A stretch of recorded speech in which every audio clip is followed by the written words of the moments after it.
Hello guys, स्वागत है आप सबका। तो आज हम बात करेंगे अदानी ग्रीन एनर्जी की। यहाँ पर अगर देखेंगे तो कई दिनों से प्राइस के अंदर ज़्यादा मूवमेंट नहीं आ रही है, लेकिन एफ एंड ओ के अंदर अच्छी खासी मूवमेंट आ रही है। कैसे, वो हम समझेंगे। और अगर आप नए हैं इस चैनल के ऊपर तो इसके ऊपर हम डेली टेक्निकल चार्ट और एफ एंड ओ के अंदर एनालिसिस करते हैं, तो सब्सक्राइब जरूर कर लो हमारे चैनल को। सबसे पहले तो जो है आज के दिन प्राइस के अंदर मूवमेंट ज़्यादा नहीं आई, एक डोजी जैसी कैंडल बनी, वो भी हम देखेंगे। उससे पहले एफ एंड ओ के अंदर क्या हुआ ये ज़रा देखें। तो ये पहले तो पुट की बात करें तो ये ज़रा देखें, कई पुट राइटिंग जो है उसका प्राइस घटा, और ये टाइम डेकेट की वजह से हुआ होगा। क्योंकि प्राइस जब भले ही वहीं वहीं के वहीं रहे, लेकिन ये जो है जिन्होंने इसके अंदर ये पुट सेल किया होगा उसको तो अच्छा खासा फायदा हुआ होगा। और ये यहाँ पर कॉल राइटिंग की अगर बात करें वहाँ पर भी वही हाल है। सबके ज़्यादातर अगर देखें तो उसकी प्राइस जो है वो क्या हुआ है, घटे ही है। तो जिन्होंने बेचा होगा ऊपर में उनको फ़ायदा हुआ होगा। तो ये कई बार ऐसा भी होता है कि प्राइस जो है एक नैरो रेंज में चल रहा होता है, लेकिन जो है पुट राइटिंग हो या फिर कॉल राइटिंग हो तो जिन्होंने वो बेचते हैं दूर दूर के उनको फ़ायदा हो सकता है। और कई बार मैंने ये भी कहा है कि यहाँ पर अगर देखें एफ एंड ओ की अगर बात करें तो हेजिंग, जिनको नहीं पता तो हेजिंग करके अगर हम काम करते हैं तो वो ज़्यादा बेहतर रह सकता है। उससे जो है रिस्क जो होता है वो लिमिटेड रहने की संभावना रहती है। भले ही प्रॉफिट जो है वो भी एक लिमिटेड मतलब कि रह सकता है, लेकिन रिस्क भी लिमिटेड रह सकता है। फिलहाल हम बात करें यहाँ पर पोजीशन कहाँ कहाँ पर बढ़ रही है घट रही है, तो वो जो है मामला अभी जो है जिस लेवल के आसपास है वहीं पर अगर देखें एकदम से ठंडा पड़ा हुआ है। नीचे में 1000 के आसपास हल्की सी आज जो है पुट राइटिंग हुई, ज़्यादा नहीं। और कल भी हमने देखा था, आज भी अगर देखें तो 1000 से नीचे जो है वापस से थोड़ी सी पुट राइटिंग ज़्यादा हुई। टोटल 960 के आसपास अच्छा खासा ओपन इंटरेस्ट बिल्डअप है 1000 रुपये के नीचे। और यहाँ पर 980 के आसपास इसने गैप छोड़ा है। और यहाँ पर अगर देखें तो उसके नीचे जो है जो है कुछ कल यहाँ पर ज़्यादा, आई थिंक जहाँ तक मुझे याद है 940 के आसपास पुट रेटिंग हुई थी। तो अब यहाँ पर क्या हुआ, थोड़ा सा माइनस हुआ, तो ये हो सकता है कि किसी ने प्रॉफिट बुकिंग की हो यहाँ पर ओवरऑल। बाकी अभी भी ओवरऑल जो यहाँ पर दिख रहा है, एक तो 1000 रुपये के ऊपर सपोर्ट, उसके बाद 980 से 960 के आसपास।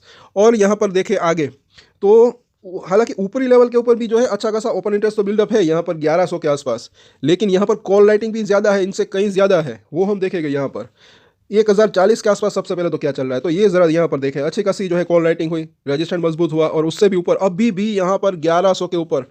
कल भी यहाँ पर अच्छा खासा जो है कॉल राइटिंग हुई थी, आज भी हुई, और ओपन इंटरेस्ट और भी बढ़ गया। तो ये रजिस्टर जो है काफ़ी मजबूत हो गया 1100 का। अब अगर कुछ पॉजिटिव सरप्राइज न्यूज़ आ जाती है तो फिर जो है एक शॉर्ट कवरिंग रैली जो है आ सकती है अगर ये 1100 को पार करता है। लेकिन ज़्यादा ट्रेडर्स को अभी क्या लग रहा है कि ये शॉर्ट टर्म की बात करें तो ये 1100 से नीचे रह सकता है। सो ओवरऑल देखें अब चार्ट क्या कहता है, तो ये ज़रा देखें। आज के दिन बिल्कुल डोजी कैंडल बनी, तो आज का हाई अगर ब्रीच होता है तो और तेज़ी आ सकती है, लो अगर ब्रीच होता है, और क्लोजिंग कहाँ पर होती है, हाई से ऊपर होती है तो और तेज़ी आ सकती है, लो से नीचे क्लोजिंग होती है तो और गिरावट आ सकती है। लेकिन अभी भी सपोर्ट एरिया जो है शॉर्ट टर्म की बात करें तो वो करीब दिख रहा है। और यहाँ पर अगर हम देखें बिल्कुल ये डोजी कैंडल बनी, जहाँ पर ये खुला था उसी लेवल के आसपास क्लोजिंग रही, 20 रुपये की जो है, हालांकि ऊपर नीचे वॉलेटिलिटी तो जो इसके अंदर रही। और यहाँ पर अगर देखें बुलिंजर बैंक के अंदर भी बिल्कुल जो है अभी ऐसा लग रहा है कि बीच में खड़ा है, इसकी जो मिडल लाइन है और जो है निचली लाइन है उसके बीच में। और यहाँ पर देखें आगे RSI 36 के आसपास है, इसी वजह से सपोर्ट एरिया 5 ही दिख रहा है इसका। सो ओवरऑल अगर देखें वीकली चार्ट के ऊपर तो इसका जो 5 वीक का मूविंग एवरेज है, बार बार अगर देखें यहाँ से लेकर यहाँ तक एक एक कैंडल पूरे हफ्ते की कैंडल है, जब तक ये दो मूविंग एवरेज को पार नहीं करता तब तक एक वो स्ट्रेंथ नहीं आ सकती ऐसा लग रहा है। तो इन दोनों मूविंग एवरेज को पार कर दे फिर एक अच्छी तेज़ी की संभावना रह सकती है। और फिलहाल जो है और इन दोनों ही मूविंग एवरेज के अंदर डेली और वीकली चेंजेस भी होते रहते हैं। अभी ये थोड़े थोड़े करके नीचे जा रही है। इस हफ्ते भी अगर आपने देखा होगा इसी लेवल के आसपास इसने जो है रजिस्ट्रेशन फेस किया था 5 वीक के मूविंग एवरेज के। सो सपोर्ट और रजिस्ट्रेशन देखें, उससे पहले जैसे कि यहाँ पर देखें नीचे आया, अब यहाँ पर कई दिनों से ये कंसोलिडेशन जैसा माहौल चल रहा है ओवरऑल। और अब यहाँ पर 1050 के आसपास का प्राइस है। पहला सपोर्ट एरिया की हम बात करें तो 1020, उसके बाद जो है 1000 के आसपास, और उसके बाद जो है 980 का लेवल। और ये इसके जो है 3 सपोर्ट दिख रहे हैं नज़दीकी। दूर के सपोर्ट की बात करें तो वो 950 और 900 का लेवल। लेकिन ये लेवल तो अगर बाजार के अंदर ज़्यादा गिरावट आती है तब आ सकते हैं, अदरवाइज इसके आने की चांसेस थोड़े से कम दिख रहे हैं। अब अगर बात करें रजिस्ट्रेशन की, पहला रजिस्ट्रेशन एरिया इसका 1080 के आसपास, उसके बाद जो है 1100 का लेवल। 1100 को पार करें फिर ये 1200 से लेकर 1300 तक जाने की इसकी संभावना रह सकती है। तो इन सभी सपोर्ट और रजिस्ट्रेशन के ऊपर नज़र रख सकते हैं। और कल के दिन मुझे ऐसा लग रहा है कि नीचे में जो है 1020 से 25, और ऊपर में अगर जो है 1070 से 80 का ले, तो ये एक जो है ओवरऑल रेंज रह सकती है।